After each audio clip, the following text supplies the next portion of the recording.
Hello dear student, welcome. तो depository system, depository service, okay, ये दो बहुत बड़े खिलाड़ी है, एक है NSDL, एक है CDSL। तो इन दोनों खिलाड़ी से पहले एक वर्ड आता है DP। क्या आता है? DP। तो इसका मतलब क्या होता है? पुराने ज़माने में शेयर है ना, फिजिकल फॉर्म में थे। कौन से फॉर्म में थे? उसको फिजिकल शेयर्स बोलते थे, राइट। पहले डीमैट अकाउंट नहीं होता था, फिजिकल शेयर मतलब पेपर में मिलेगा तुमको। किस पे मिलेगा? पेपर में जाओ, खरीदो, लाइन लगाओ, है ना। और आज का ज़माना इलेक्ट्रॉनिक हो गया। क्या हो गया? इलेक्ट्रॉनिक। बटन पे ही खरीदा बेचा, 1 सेकंड में खरीदा, 1 सेकंड में बेचा। पहले दलाल सीट जाना पड़ता, ब्रोकर को बोलना पड़ता, तुम्हारे लिए रिंग में खरीदा, फिजिकल था ना। फिर पेपर को संभाल करो, जल गया, चाय गिर गई, खत्म खेल, है ना। रिस्क भी ज़्यादा था। अब इलेक्ट्रॉनिक मोड हो गया, तो उसको बोलते हैं डिपॉजिटरी सर्विस, है ना। तो हम लोग जो शेयर्स खरीदते हैं ना, वो ब्रोकर के थ्रू खरीदते हैं। किसके थ्रू खरीदते हैं? अपस्टॉक, जीरोधा, है ना, एंजल ब्रोकिंग, ये सब ब्रोकर है।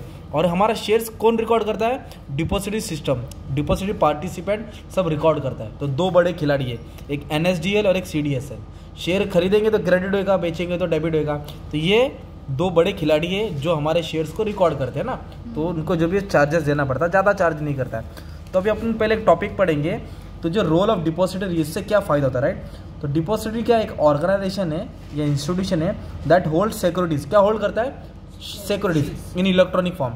मतलब सलमान खान, आमिर खान, अक्षय कुमार, अमिताभ बच्चन, दीपिका पादुकोण, जिन लोग ने भी शेयर्स खरीदा है, उनका हिसाब किताब ये मेंटेन करता है। तो आपका मेरा भी मेंटेन करता है, राइट। हम लोग उसको चार्जेस देते हैं, ब्रोकर के थ्रू ये टाइप होता है। तो दो बड़े खिलाड़ी में बोला ना, NSDL और CDSL। तो depository facilitate holding of securities. क्या होल्ड करता है? सिक्योरिटीज मतलब शेयर, डिबेंचर। कौन से फॉर्म में? इलेक्ट्रॉनिक फॉर्म, डीमैट अकाउंट बोलते हैं इसको, राइट।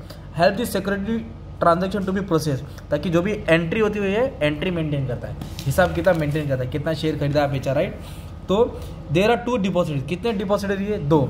एक है NSDL और एक है CDSL। सबसे पुराना NSDL है और दोनों भी सेबी से रजिस्टर है। किससे रजिस्टर है? सेबी से। और दोनों, अभी ये दोनों का बिजनेस तो हमेशा चलते रहेगा ना। कितने सारे डीमैट अकाउंट खुलेंगे, शेयर खरीदते रहेंगे। तो इसका शेयर खरीद के रख लो, CDSL। आने वाले टाइम में इसका बिजनेस कभी ग्रो ही होएगा ना। तो जब गिरेगा तो खरीदेगा, अभी मत खरीदना, okay.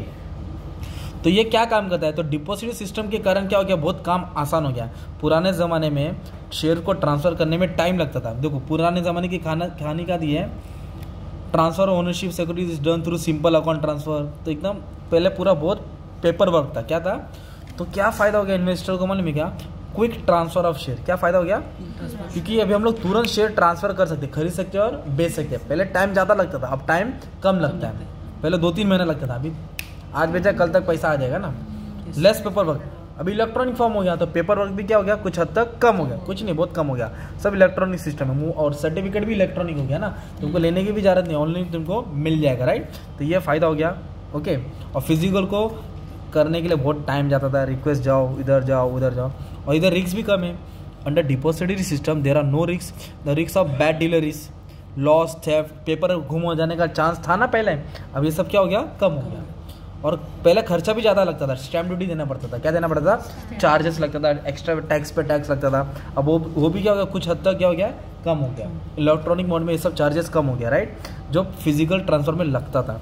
Quick receipt of payment, पहले शेयर्स बेचेंगे तो पैसा भी 3-4-6 दिन लगता था आने के लिए। अब क्या? तुरंत बेचा, कल तक अकाउंट में आ जाएगा, आज ही अकाउंट में आएगा, कल विड्रॉ कर सकते हैं। तो quick receipt of payment, dividend भी तुरंत आ जाएगा ना, डिविडेंड लेने भी जाना नहीं पड़ेगा। कंपनी तुमको जीमेल में मैसेज कर देगी कि तुम्हारा डिविडेंड ये डेट पे डिक्लेयर हो जाएगा, अकाउंट में तुम्हारा डायरेक्ट क्रेडिट हो जाएगा पैसा। अगर मान लो तुम्हारे पास 10 शेयर है, कंपनी 2 रुपये डिविडेंड दी, तो तुम्हारे 20 रुपये अकाउंट तुम्हारे जेब में आ जाएगा, मतलब अकाउंट में आ जाएगा। मान लो किसी के पास 1 लाख शेयर है, तो उसके अकाउंट में डायरेक्ट 2 लाख आ जाएगा। कितना आ जाएगा? तुरंत अकाउंट में आएगा, कुछ पेपर वर्क करने की ज़रूरत नहीं है, सब लिंक रहता है तुम्हारा। और तुम लोग डिपॉजिटरी सिस्टम के थ्रू जो तुम्हारा डीमैट में शेयर है, वो बेसिस पे लोन भी ले सकते हैं मार्केट से। बैंक से क्या ले सकते हैं? मान लो तुमने 1 लाख का इन्वेस्टमेंट किया तो 90,000 लोन भी मिल सकता है, 90-80 डिपेंड करता है बैंक क्या है ना, गिरवी रख के लोन दे देगा, सिक्योरिटी बोलते हैं इसको, राइट।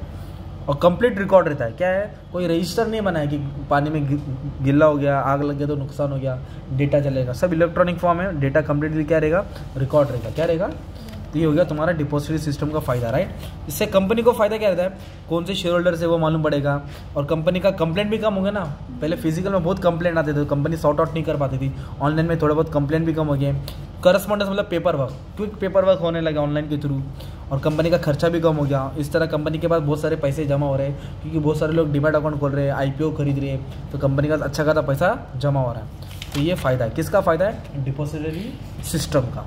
है ना। तो दो बड़े डिपॉजिटरी का नाम क्या है, NSDL, और NSDL का फुल फॉर्म क्या है, नेशनल सिक्योरिटी डिपॉजिटरी लिमिटेड पुराना है। फिर इसके बाद क्या बना, सेंट्रल डिपॉजिटरी, क्या बना, सेंट्रल। और दोनों के पास क्या है, सेबी रजिस्टर है, सेबी से रजिस्टर करना पड़ता है, तो नहीं करेगा तो फिर लाइसेंस क्या हो जाएगा, कैंसिल हो जाएगा। तो ये एडवांटेजेस पड़े। और डिपॉजिटरी NSDL CDSL है, तो ये सब टॉपिक तुम लोग उठा के एग्जाम में डाल सकते हो, ठीक है। चलो, थैंक यू वेरी मच।